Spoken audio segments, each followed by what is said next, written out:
Thank you very much for joining us on Film Speak this week. My name is Andy Ruri.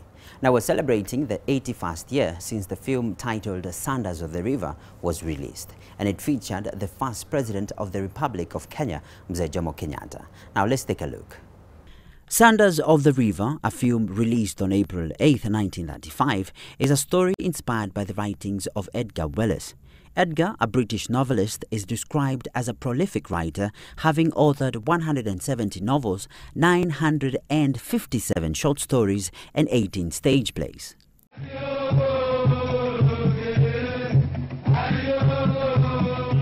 Sanders of the River is a story of a colonial administrator in British Nigeria district.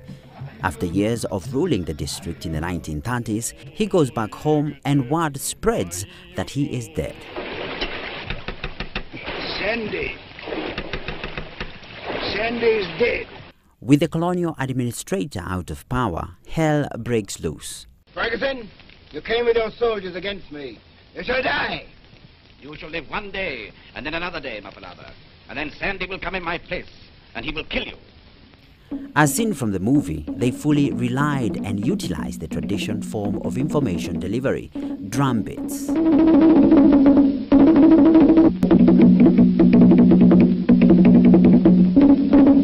The lead role, played by the late African-American actor, athlete and musician Paul Robeson, takes us through Africa in the 1930s.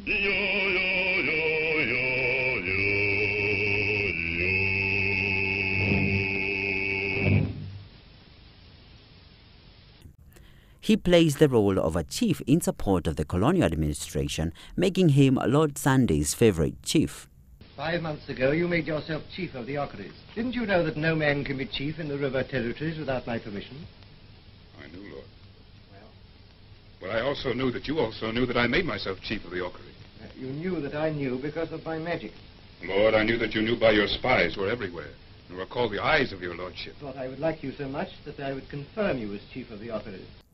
Lord Sandy, played by the late Leslie Banks, is brought out as a staunch leader, but just. If you touch one servant of the government, be it so little as a pigeon, then believe me, King Mafalabi, you won't be king any longer. Trouble begins when the chief from the neighboring land invades Sandy's territory.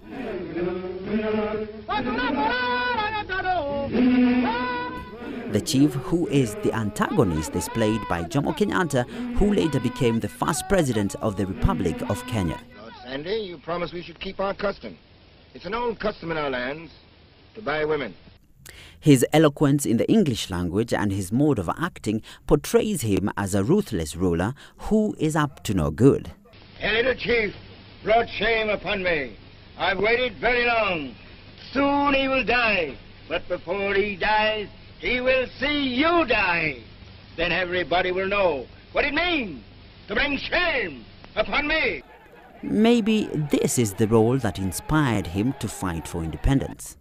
I haven't heard any of the servants of the government. Who chopped Ferguson? Who chopped Ferguson? It's a lie. Put him in arms. Don't move. If you make a sign to your guard, you will die. The film discussed some of Africa's tradition, including polygamy, religion, and governance. Don't you marry him no longer. Lord, there is a saying in our country. What is it? A lover has strong arms but no brains. Well, that is also true of other countries. The dances recorded were from actual events, preserving the African culture and heritage. The film has preserved some of Africa's rare moments and gives us an in-depth look at how the colonial administrators and local chiefs related, making us appreciate the culture. But if one mad man comes against 5 other men who are not mad, behold, they all become mad together. But that's the power of film. Remember, you can watch the film for free on YouTube. All you have to do is search for Sanders of the River. Well, that's all the time we had for you this week on Film Speak. Do join me next week for more.